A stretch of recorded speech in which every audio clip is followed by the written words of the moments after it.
This is Mid-Michigan Now. Anyone who thinks this bill is enough does not know what's going on in America.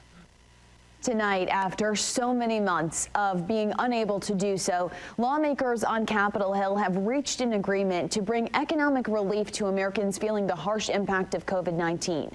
The compromise came as the U.S. government was just about to run out of money, which could have led to a government shutdown. A vote on a $1.4 trillion spending bill on Capitol Hill is now tied to a $900 billion COVID relief bill. The votes for both pieces of legislation now scheduled for tomorrow. For the very latest, here's Sinclair's national correspondent, Kristen Lowe. I'm Kristen Lowe reporting. More hope is on the way. The latest authorized COVID-19 vaccine began shipping out this morning in Olive Branch, Mississippi. Police were on hand to escort the shipment to the FedEx hub in Memphis. Operation Warp Speed lead Monsef Salakwi said the first shots of Moderna's COVID-19 vaccine will most likely be given tomorrow morning. Salawi added that Moderna's vaccine will be a little easier to give out than Pfizer's because it doesn't need to be kept at such a low temperature.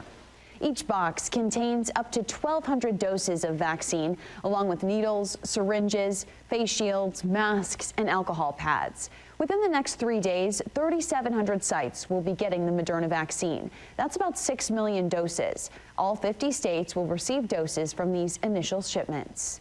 More than 270,000 people have received the Pfizer-BioNTech COVID-19 vaccine. As of yesterday, the U.S. Food and Drug Administration reported just 6 serious allergic reactions to the vaccine. In one of those severe cases, the CDC said the person may have had a history of severe allergic reactions to vaccines. None of the other cases had any known prior allergic reactions to vaccines or medications or food. Of the 6 people, most were treated at the hospital. Grocery store workers, teachers, daycare staff, and frontline workers should be next to get the vaccine, along with adults over the age of 75. That's according to a federal advisory panel. The panel gave the recommendation today, which will guide state leaders in deciding who gets it next. That designated group makes up about 49 million people in the U.S. Casinos, bowling alleys, and movie theaters are allowed to open tomorrow here in Michigan. But one local owner says he's going to wait. Mid-Michigan Now's Remy Murray joins us live from Richfield Bowl in Flint. Remy, what's behind his decision?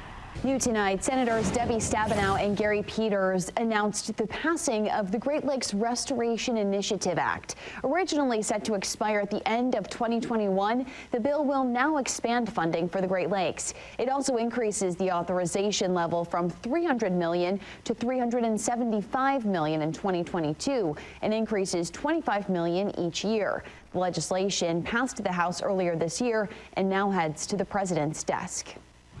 A hearing has been scheduled to determine if the federal court should give preliminary approval for Flint's $641 million settlement. A remote public hearing is scheduled for 1:30 tomorrow. Flint residents and the public can attend the hearing online by accessing the U.S. District Court's website. Governor Whitmer says she's encouraging residents to attend the hearing and be informed on the details. We will also have continuing coverage on this tomorrow. Stick with Mid-Michigan Now, both on air and online, for the very latest. Wayne County Sheriff Benny Napoleon will be laid to rest next week after battling COVID-19. His family says there will be a public viewing on December 28th. That viewing will be held at Swanson Funeral Home in Detroit from 10 a.m. until 8 p.m. There will be a second public viewing on the 29th. People are asked to wear masks and social distance. In a Facebook post, the family says the sheriff will be laid to rest in a private funeral service. There will also be a live stream link to that service on the Swanson Funeral Home website. While President-elect Biden is wrapping up his cabinet nominations, President Trump is refusing to wrap up his election challenges. His attorney, Rudy Giuliani, says the Trump campaign is petitioning the U.S. Supreme Court once again. They want the justices to overturn 3 Pennsylvania rulings involving mail-in ballots. Earlier this month, the U.S. Supreme Court dismissed a lawsuit that challenged the election results in battleground states. Even the justices Trump appointed showed no interest in throwing out millions of legally cast votes. Lawmakers are making changes to the state's sex offender registry. This comes after federal courts declared the policy in place right now unconstitutional. The new rules would eliminate bans on registrants living or being within 1,000 feet of schools. It would also give an offender 7 days to register upon conviction. Changes in phone numbers and car information would have to be reported.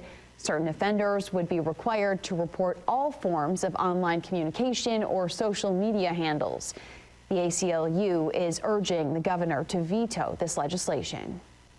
Mr. Howard, you have been given back what has been taken from you. A Detroit man now free after spending 26 years in prison for a crime he didn't commit. Still ahead tonight, he shares his journey and who he's giving thanks to.